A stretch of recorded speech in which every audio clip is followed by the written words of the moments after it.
ایک طرف تو اسلامی دنیا کا ایشیا سے افریقہ تک کا پھیلا ہوا یہ بڑا حصہ بدنظمی اور انتشار کا شکار تھا، جو کہ 4 بڑی مسلم حکومتوں سلجوقی، عباسی، فاطمی اور ریاست اندلس پر مشتمل تھا، جبکہ دوسری جانب متحدہ عیسائی حکمران مسلمانوں سے بیت المقدس واپس لینے پر غور کر رہے تھے، جو کہ اس وقت مصر میں موجود شیعہ فاطمی سلطنت کے زیر انتظام تھا۔ مسیحی دنیا نے مسلم حکومتوں کی اس بدنظمی سے بھرپور فائدہ اٹھایا اور پہلی صلیبی جنگ کے نتیجے میں بیت المقدس مسلمانوں کے ہاتھ سے نکل گیا۔ مسلمان بحیثیت مجموعی دنیا کے ایک بڑے حصے پر حکومت تو اب بھی کر رہے تھے، مگر یوں قبلہ اول کا ان کے ہاتھ سے نکل جانا امت مسلمہ کی کمزوری پر ایک واضح دلیل تھا۔ مسلمان کسی ایسے سلطان، سپہ سالار یا مرد میدان کے منتظر تھے جو کہ انہیں دوبارہ سے بیت المقدس کی میزبانی کے فرائض واپس دلوا سکے۔ لگ بھگ 90 سال کے طویل انتظار کے بعد مشیت خداوندی سے مسلمانوں کو ایک ایسا عظیم سپہ سالار اور سلطان عطا کیا گیا جس نے بیت المقدس پر نہ صرف مسلمانوں کا تصرف بحال کیا بلکہ عیسائیوں کو بیت المقدس سے بے دخل کرنے کے باوجود آج بھی مسیحی دنیا کے دلوں پر راج کر رہا ہے۔ مگر سوال یہ پیدا ہوتا ہے کہ کیوں آج بھی مسیحی عوام اتنے بڑے نقصان کے باوجود اس سپہ سالار کو اپنے حکمرانوں اور کمانڈروں کے بجائے امن کا ہیرو مانتی ہے۔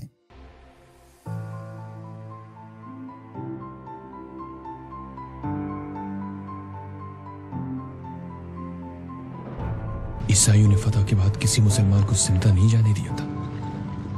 آپ کو شاید یاد نہیں، میرا نام ہے صلاح الدین۔ صلاح الدین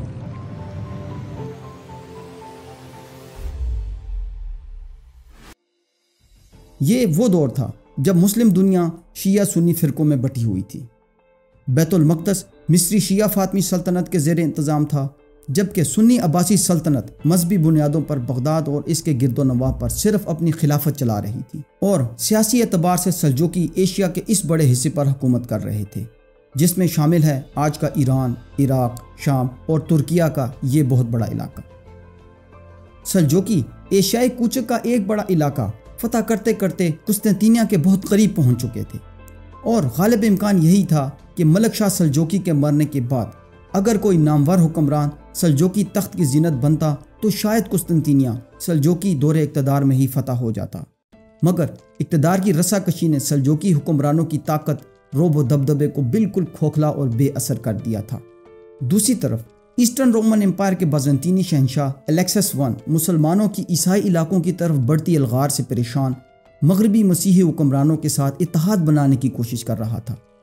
جبکہ مغربی یورپ کے پوپائے اعظم اربن ثانی ساری مسیحی دنیا کا اکلوتا روحانی پیشوا بننے کے لیے اپنا پورا زور لگا رہا تھا۔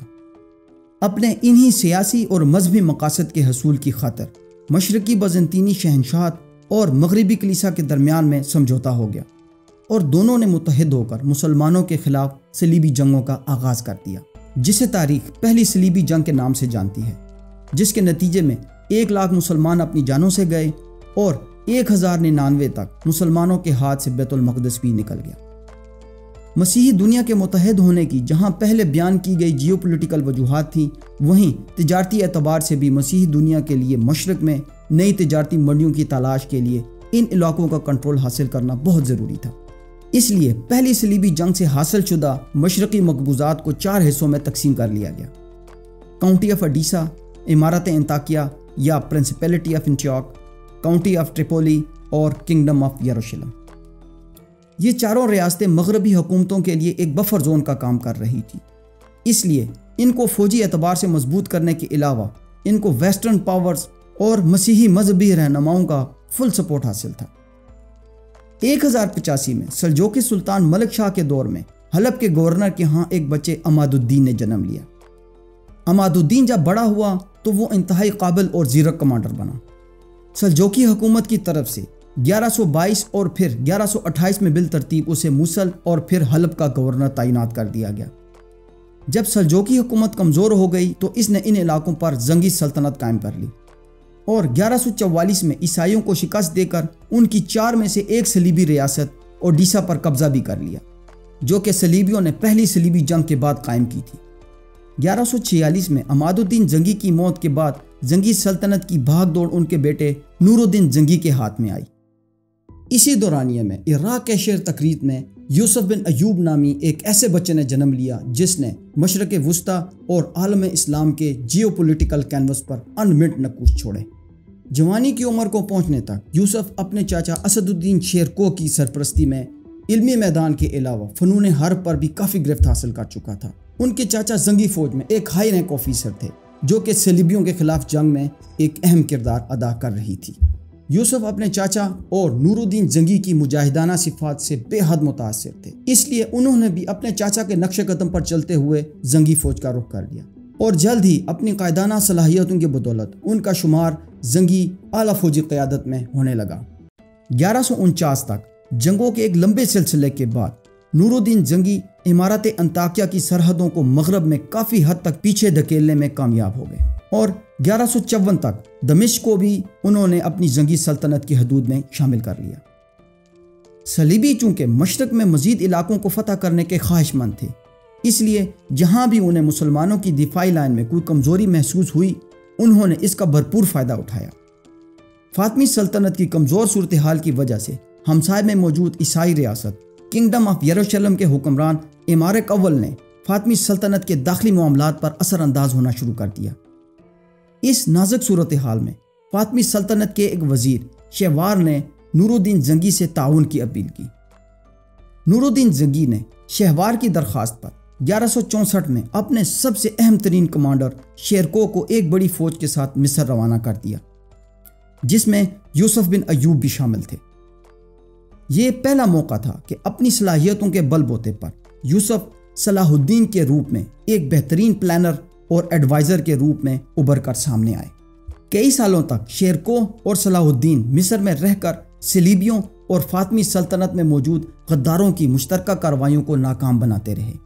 1169 میں فاطمی وزیر شہوار کا انتقال ہو گیا تو اس کی جگہ شیرکوہ کو نیا فاطمی وزیر مقرر کر دیا گیا، لیکن اسی سال شیرکوہ کا بھی انتقال ہو گیا۔ شیرکوہ کی وفات کے بعد فاطمی خلیفہ العدید نے صلاح الدین کو اپنا نیا وزیر مقرر کر دیا۔ خارجی محاذ پر جہاں فاطمی سلطنت کی سرحدوں پر صلیبی فوجوں کا دباؤ تھا، وہیں اندرونی محاذ پر بھی شیعہ فاطمی سلطنت میں سنی زنگی افواج کی موجودگی ایک کشیدگی کا سبب تھی۔ اس لیے شیرکوہ کی وفات کے بعد 18 سالہ فاطمی خلیفہ الحدید نے سنی زنگی افواج میں سے ایک کم تجربہ کار نوجوان کمانڈر صلاح الدین کو اس بنا پر منتخب کیا تاکہ شیعہ فاطمی سلطنت میں سے زنگی فوج کے اثر و رسوخ کو کم کیا جا سکے۔ لیکن وہ شاید یہ بات نہیں جانتا تھا کہ جس شخص کو وہ ایک کم تجربہ کار فوجی آفیسر سمجھ رہا ہے وہ مصر میں قیام کے دوران ایک بہترین جیو اسٹریٹجک پلانر اور ماہر جنگجو کمانڈر بن چکا ہے۔ کہا جاتا ہے کہ صلاح الدین نے وزیر اعظم بنتے ہی فاطمی سلطنت کے اہم سیاسی اور فوجی عہدوں پر اپنے وفادار بندوں کو تعینات کرنا شروع کر دیا۔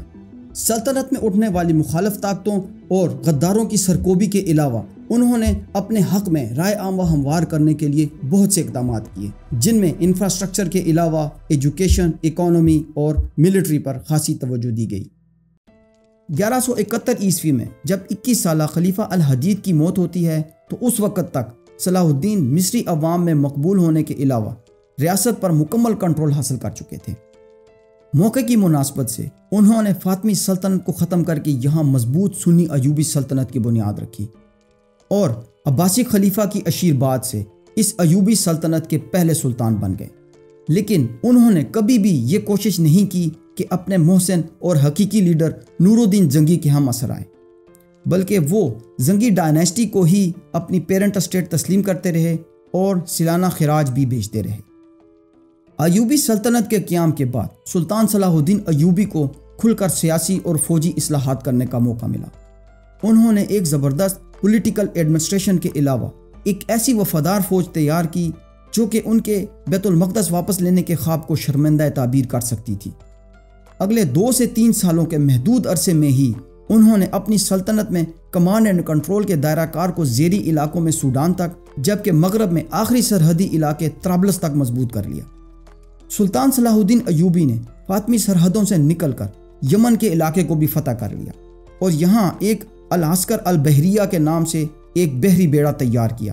جس کا کام ریڈ سی میں موجود بندرگاہوں اور تجارتی روٹس کو محفوظ بنانا تھا۔ ایوبی سلطنت کے مشرق میں موجود حجاز اور ریڈ سی سے ملحقہ علاقوں پر اپنی بالادستی اور میڈیٹرین سی کے افریقی ساحلی شہروں کو مضبوط کرنے کے بعد صلاح الدین کی توجہ کا مرکز بنتا ہے بیت المقدس۔ شام میں نور الدین جنگی اور مصر میں صلاح الدین ایوبی کی موجودگی نے امت مسلمہ کو وہ موقع فراہم کر دیا جس کے لیے مسلمان پچھلے 70 سالوں سے منتظر تھے۔ یہ دونوں مجاہد اپنی اپنی تیاری مکمل کرنے کے بعد اپنے اپنے علاقوں سے صلیبیوں کی سرکوبی کے لیے نکل پڑتے ہیں، مگر راستے میں ہی صلاح الدین کو مصر میں ان کا تخت الٹانے کی سازش کی اطلاع ملتی ہے، جس کی بنا پر انہیں واپس پلٹنا پڑتا ہے۔ اور اسی سبب جہاں صلیبی ریاستوں کو مزید وقت مل جاتا ہے، وہیں زنگی اور ایوبی ڈائنیسٹی میں بھی دوریاں پیدا ہو جاتی ہیں۔ قبل اس کے کہ یہ دوریاں ختم ہوتی اور یہ دونوں کمانڈرز مل کے بیت المقدس کے حصول کے معاملے پر دوبارہ کوششیں کرتے، 1174 میں سلطان نور الدین جنگی کا انتقال ہو گیا۔ نور الدین جنگی کی موت کے بعد اس کا 11 سالہ بیٹا صالح اسماعیل زنگی تخت پر براجمان ہوا، جس کی کم عمری اور ناتجربہ کاری کے سبب نہ صرف صلیبیوں بلکہ حشیشین کو بھی سلطنت میں اپنی سازشیں کرنے کا موقع مل گیا، اور یہ سب کچھ صلاح الدین کے لیے ناقابل قبول تھا۔ سلطان صلاح الدین ایوبی نے ان دونوں سلطنتوں کو اکٹھا کرنے کے لیے جہاں بہت سے سفارتی اور ملٹری اقدامات کیے، وہیں انہوں نے دمشق کے سابقہ امیر کی بیٹی جو کہ مرحوم نور الدین جنگی کی بیوہ تھی کے ساتھ نکاح کر کے دمشق پر اپنا کنٹرول مضبوط کر لیا، جو کہ نور الدین جنگی کے وفات کے بعد کسی بھی وقت مسیحی ریاست کنگڈم آف یروشلم کے حکمران امارک ون کے ہاتھ میں جا سکتا تھا۔ خوش قسمتی سے 1174 عیسوی میں ہی اسی مضبوط ترین صلیبی ریاست کنگڈم آف یروشلم کے حکمران امارک اول کا بھی انتقال ہو گیا، اور اس کا 13-14 سالہ بیٹا بیلڈون IV اس سلطنت کا نیا حکمران بنا، جو کہ ایک بیماری لیپروسی میں گرفتار تھا۔ سلطان صلاح الدین ایوبی کے لیے یہ موقع تھا تو بہت قیمتی، مگر زنگی سلطنت غداروں اور سازشوں سے اٹی پڑی تھی، اور سونے پر سہاگا یہ کہ سلطان کے علاوہ کئی اور اہم سیاسی اور فوجی شخصیات حشیشین خارجیوں کے ٹارگٹس پر تھی، لہٰذا سلطان نے یہی مناسب سمجھا کہ پہلے زنگی سلطنت پر اپنی گرفت مضبوط کر لی جائے، پھر یروشلم پر توجہ دی جائے۔ سلطان صلاح الدین ایوبی نے اگلے آنے والے چند سالوں میں صلیبیوں کے ساتھ ڈپلومیسی اور پیس ٹریٹیز کے ذریعے جنگ بندی کرتے ہوئے زنگی علاقوں پر اپنی گرفت مضبوط کرنے میں گزارے۔ بیلڈون IV نے یروشلم پر تخت نشین ہونے کے بعد ایک درندہ صفت انسان رینالڈ آف شیٹلیان کو الٹرا جارڈن کے علاقوں کا گورنر مقرر کیا۔ یہ شخص اکثر و بیشتر اپنے مضبوط سرحدی قلعے کیرک سے زنگی سرحدی علاقوں میں لوٹ مار کیا کرتا تھا، اور ان سرحدی علاقوں میں دمشق سے مکہ جانے والے تجارتی اور حجاج کے قافلے اس کا ہدف ہوتے تھے۔ اس لیے فوجی حصار کے بغیر کسی تجارتی یا حجاج کے قافلے کا ان سرحدی علاقوں میں سے صحیح سلامت بچ کر گزرنا ناممکن ہو گیا تھا، اور یہ شخص ان دونوں ریاستوں کے درمیان ایک مسلسل کشیدگی کا سبب بن چکا تھا۔ چونکہ ان دونوں ریاستوں کے حکمران جنگ سے زیادہ ڈپلومیسی کے ذریعے مسائل کے حل پر زیادہ یقین رکھتے تھے، اس لیے ان دونوں کے درمیان ایک امن معاہدہ ہو گیا، جس کی بنیاد پر سرحدی علاقوں پر رینالڈ کے ان حملوں کا سلسلہ ختم ہو گیا۔ 1122 عیسوی میں ایک ایسا واقعہ پیش آیا جس نے اس صورتحال کو یکسر بدل دیا۔ ہوا کچھ یوں کہ رینالڈ نے امن معاہدے کی خلاف ورزی کرتے ہوئے ریڈ سی کے راستے اپنا ایک بحری بیڑا مقدس شہروں مکہ اور مدینہ پر چڑھائی اور بے حرمتی کی غرض سے روانہ کیا، جس کو سلطان صلاح الدین ایوبی کے بھائی العادل کی طرف سے پسپا کر دیا گیا، مگر رینالڈ کی یہ حرکت سلطان صلاح الدین ایوبی کے لیے ناقابل برداشت تھی۔ اب سلطان رینالڈ کی اس جسارت کا جواب دینے کے لیے کسی صحیح وقت اور مناسب موقع کی طاق میں تھے۔ 1183 عیسوی میں سلطان صلاح الدین ایوبی نے ہما کے بعد حلب پر بھی اپنا کنٹرول مضبوط کر کے صلیبی ریاستوں کو مشرق اور جنوب سے اپنے گھیرے میں لے لیا۔ جب 1185 عیسوی میں کنگڈم آف یروشلم کے بادشاہ بیلڈون IV کا انتقال ہو گیا تو اس درندہ صفت رینالڈ کی سرحدی اشتعال انگیزیوں کا ایک نیا سلسلہ شروع ہو گیا۔ 1186 عیسوی کے آخری دنوں میں مصر سے شام جانے والے ایک با اثر مسلم تجارتی قافلے پر رینالڈ نے حملہ کیا، انہیں لوٹنے کے علاوہ بعض کو قتل کیا اور بہت سو کو قیدی بنا لیا۔ جب صلاح الدین ایوبی تک یہ اطلاعات پہنچی تو انہوں نے فوراً ایک سفارتی مشن رینالڈ کی طرف روانہ کیا اور امن معاہدے کی خلاف ورزی کرنے پر قیدیوں کے علاوہ ہرجانے کا مطالبہ کیا، جس پر رینالڈ نے کسی بھی جنگ بندی معاہدے کو ماننے سے نہ صرف انکار کر دیا بلکہ یہ کہہ کر اس سفارتی مشن کو واپس لوٹا دیا کہ جا کر اپنے نبی سے مدد مانگو۔ یہ سلطان صلاح الدین ایوبی کے لیے وہ ریڈ لائن تھی جو کہ رینالڈ عبور کر چکا تھا۔ مورخین کے مطابق سلطان صلاح الدین ایوبی کا غصہ ناقابل بیان تھا۔ سلطان نے قسم کھائی کہ وہ اپنے ہاتھ سے رینالڈ کی گردن ماریں گے۔ سلطان نے وقت ضائع کیے بغیر اپنی تیاری مکمل کی اور رینالڈ کے تعاقب میں صلیبی علاقوں پر حملہ آور ہو گئے۔ جولائی 1187 عیسوی میں سلطان صلاح الدین ایوبی اور صلیبی فوجوں کا آمنا سامنا حطین کے مقام پر ہوا۔ سلطان صلاح الدین ایوبی نے بڑی حکمت اور بصیرت سے جولائی کی شدید گرمی کو استعمال میں لاتے ہوئے صلیبی فوجوں کے راستے میں آگ لگا دی اور پھر اس گرمی اور پیاس سے 27 صلیبی فوج کا ایک چھوٹی سی فوج سے صفایا کر دیا۔ لگ بھگ 30,000 کے قریب صلیبی فوجی مارے گئے اور اتنے ہی قیدی بنا لیے گئے۔ رینالڈ بھی اس معرکے میں گرفتار ہو گیا اور جب سلطان کے سامنے پیش کیا گیا تو سلطان نے اپنے ہاتھ سے اس کا سر قلم کیا۔ اس جنگ کے بعد اسلامی افواج مسیحی علاقوں پر چھا گئی۔ پورے یورپ میں صلاح الدین کا ایسا خوف بیٹھ گیا جس نے مٹھی بھر لشکر کے ذریعے 60,000 عیسائیوں کو دھول چٹا دیا تھا۔ حطین کے معرکے میں شکست کی خبر سنتے ہی پوپ اربن سوئم صدمے سے ہلاک ہو گیا۔ حطین کی کامیابی کے بعد اسلامی فوجوں نے پیش قدمی کرتے ہوئے بیت المقدس کا محاصرہ کر لیا اور ایک ہفتے کی خریش جنگ کے بعد عیسائیوں نے ہتھیار ڈال دیے۔ اکتوبر 1187 عیسوی کو لگ بھگ 90 سال بعد مسلمانوں نے دوبارہ بیت المقدس فتح کر لیا۔ درندہ صرف رینالڈ اور اس جیسے کئی صلیبی کمانڈرز کا رویہ تو اس بات کا تقاضا کرتا تھا کہ جیسے 1099 میں یروشلم میں داخلے کے وقت انہوں نے مسلمانوں کی لاشوں پر لاشیں گرائی تھی، نہ عورتوں کو چھوڑا، نہ بچوں کو، اور نہ ہی ان کی تلواروں نے بوڑھوں کو معاف کیا۔ شہر کی گلیوں بازاروں کو انہوں نے کٹی ہوئی اور جلی ہوئی راشوں سے بھر دیا تھا، ویسا ہی برتاؤ ان کے ساتھ بھی ہونا چاہیے تھا۔ لیکن سلطان صلاح الدین ایوبی نے جب شہر کا کنٹرول حاصل کیا تو عیسائیوں کے دلوں میں مسلمانوں کی طرف سے انتقام لیے جانے کے خدشات کو انہوں نے یکسر غلط ثابت کر دیا، جو عیسائیوں کے ماضی میں کیے گئے مظالم کی وجہ سے ان کے دلوں میں پیدا ہوئے تھے۔ محاصرے کے دوران یروشلم کی خواتین نے اپنے بال کٹوا دیے تاکہ وہ فاتح فوج کی سپاہیوں کی نظر میں نہ آئیں، لیکن یروشلم کی مکمل فتح اور غلبہ حاصل کرنے کے بعد سلطان صلاح الدین ایوبی نے خواتین اور بچوں کے معاملے میں خصوصی رحم دلی کا مظاہرہ کیا۔ غیر جانبدار مورخین لکھتے ہیں کہ اگر وہ چاہتے تو ان لوگوں کو بحیثیت غلام فروخت یا پھر اپنے فوجیوں کے حوالے بھی کر سکتے تھے، لیکن سلطان صلاح الدین ایوبی نے یروشلم میں موجود ہر ایک مسیحی کو نہ صرف آزاد کر دیا بلکہ انہیں یورپ کی مسیحی ریاستوں تک رسائی کے وسائل بھی فراہم کیے، اور ان میں سے بہت سے غرباء کی مدد سلطان صلاح الدین ایوبی اور ان کے بھائی سیف الدین نے ذاتی طور پر خود کی۔ یروشلم کے ہاتھ سے نکل جانے کے بعد یورپ کے حکمرانوں اور عیسائی پادریوں نے مل کر تیسری جنگ عظیم کا آغاز کیا، جس میں عوام کے سامنے سلطان صلاح الدین ایوبی کی بد سے بدترین شبیہ پیش کی گئی۔ یورپ کی عوام کے سامنے سلطان صلاح الدین ایوبی کو خون کا پیاسا، امن کا دشمن اور نہ جانے کیا کیا نہیں کہا گیا۔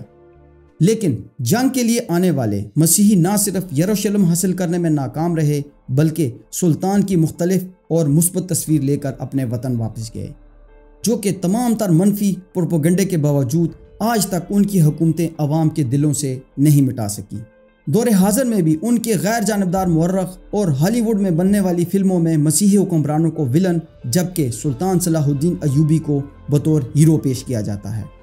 یورپ کے ملک ناروے میں یوم صلاح الدین کا منایا جانا سلطان صلاح الدین ایوبی کے اعلیٰ کردار اور مذہبی رواداری کی عکاسی کرتا ہے۔ نارویجنز کے نزدیک سلطان صلاح الدین ایوبی نے یروشلم کی فتح کے موقع پر جس کردار کا مظاہرہ کیا تھا وہ مسیحیوں، یہودیوں اور مسلمانوں کے مل کر رہنے کے بارے میں ایک سبق ہے۔